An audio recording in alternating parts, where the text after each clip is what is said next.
Picture this.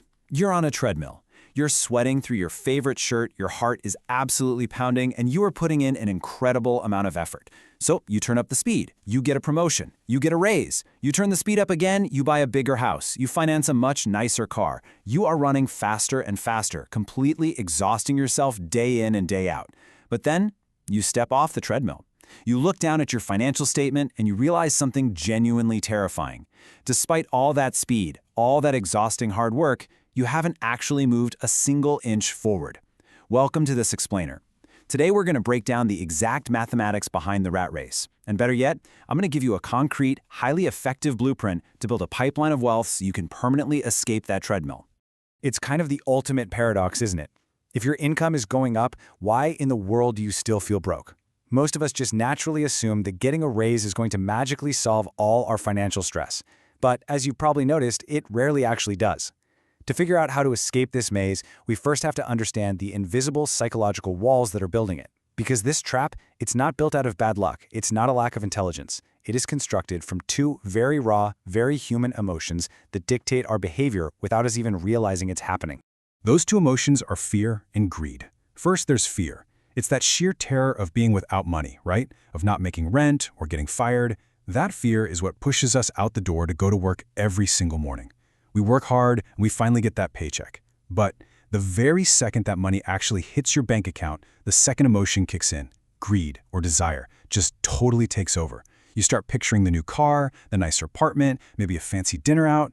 You essentially become like a donkey dragging a heavy cart down a dusty road, endlessly chasing a carrot dangling on a stick attached to your own head. Tomorrow, there's just going to be another carrot, and you'll just keep pulling the cart. Okay, let's dive into this. Level 1, the survival treadmill. Let's look at how money actually flows in the real world. We're going to map out the 3 levels of the rat race, starting right here at level 1. The cash flow pattern at this level is incredibly simple, but man, is it deeply stressful. Money comes into your income column as a salary from your job, and it immediately flows right back out through your expense column. We're talking rent, taxes, food, transportation. At the end of the month, your balance is 0. You have absolutely nothing sitting in your asset column, meaning you literally own nothing that actually puts money into your pocket.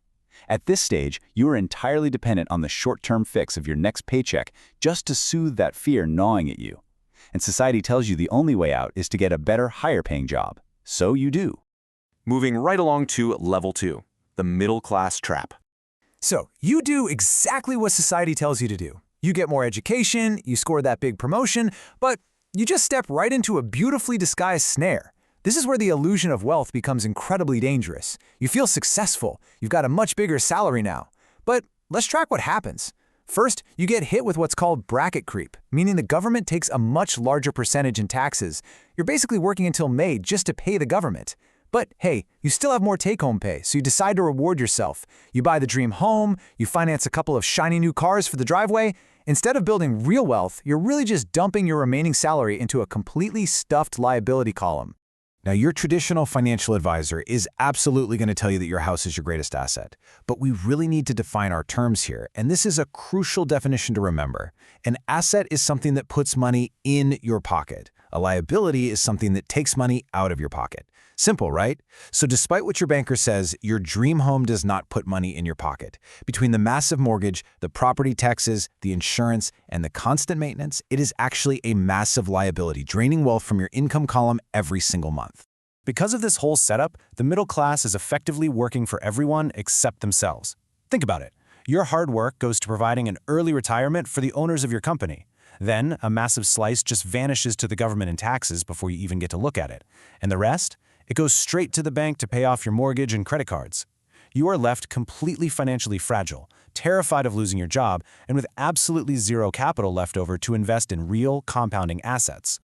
So why do people who make really good money stretch themselves so thin? Well, it comes down to one staggering number: 50%. To put that into perspective, that is how much the median new American home grew in size, even while wages largely stayed totally flat. Back in the 1980s, top earners saw their incomes absolutely skyrocket, and they started buying these massive homes and luxury cars. The middle class saw this happening and felt this kind of subconscious entitlement to the exact same lifestyle, so they executed what we'll call the big stretch. They used massive, crippling debt to buy homes 50% larger, literally just to keep up appearances.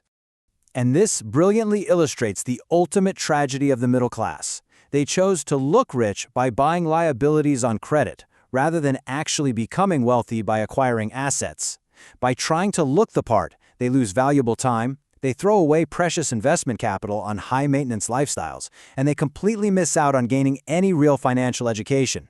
Which brings us to level 3, the high-income prison. But hey, what if you actually make it to the top? Well, this final trap catches our highly educated professionals. We're talking the doctors, the lawyers, the corporate executives pulling in hundreds of thousands of dollars a year. These folks basically live in a golden prison, and it's because they suffer from one fundamental misunderstanding. They confuse their profession with their business. They spend their entire lives minding someone else's business while totally ignoring their own asset column. Because they are so highly specialized, they are entirely dependent on their own physical labor. Their income is the highest tax form of income there is, and if they stop working, say a surgeon injures his hand, well, his entire financial empire immediately collapses. Okay, so how do we fix this? Let's talk about buckets versus pipelines. Whether you're at level 1, 2, or 3, you are suffering from the exact same core issue. Let me tell you a quick parable about two guys, Ed and Bill. They both won contracts to deliver water to a village. Ed immediately went out, bought 2 heavy steel buckets, and began physically hauling water back and forth from the lake. He worked from dawn to dusk. His income was entirely dependent on trading his finite time and his physical labor. Bill, on the other hand, he disappeared for a year. He sat down, wrote a business plan, hired a crew, and built a massive stainless steel pipeline. When Bill came back, his pipeline delivered water 24 hours a day.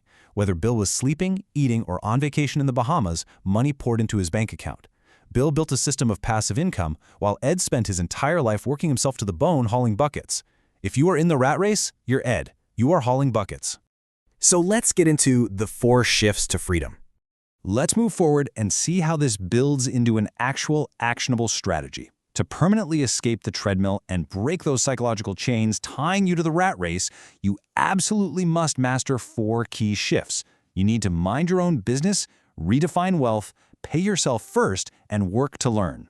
Shift 1 is beautifully summarized by the founder of McDonald's, Ray Kroc. When he was speaking to a group of MBA students once, he totally shocked them by saying, "I am not in the hamburger business. My business is real estate." Selling hamburgers was just his profession. It generated his cash flow.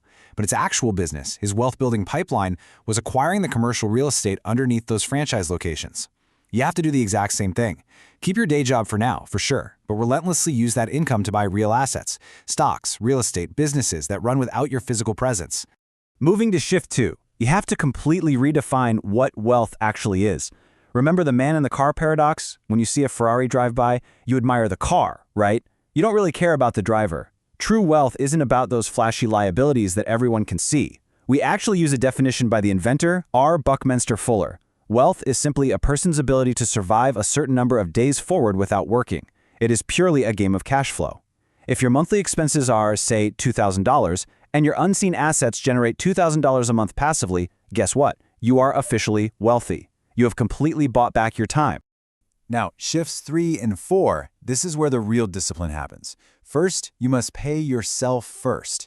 You allocate a percentage of your income directly to your asset column before you pay a single bill.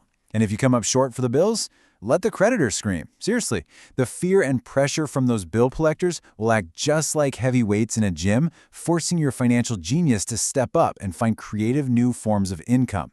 Now, for the 4th shift, stop working just for a safe paycheck. Work to learn. Taking a tough job in sales, literally just to learn how to overcome your fear of rejection, is infinitely more valuable to building your future pipeline than sitting comfortably in a stagnant, safe salary.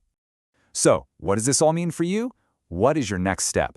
I want you to ask yourself honestly right now, which level of the rat race are you currently trapped in? The absolute most powerful asset you possess isn't your bank account, it's your mind. You need to start using it to build your escape pipeline today. Do me a favor, subscribe to Quiet Reaches right now and drop a comment below telling me exactly which level you're in and the very first asset you are going to acquire this month to buy back your freedom. It's time to stop hauling buckets, keep compounding, and I will see you in the next explainer.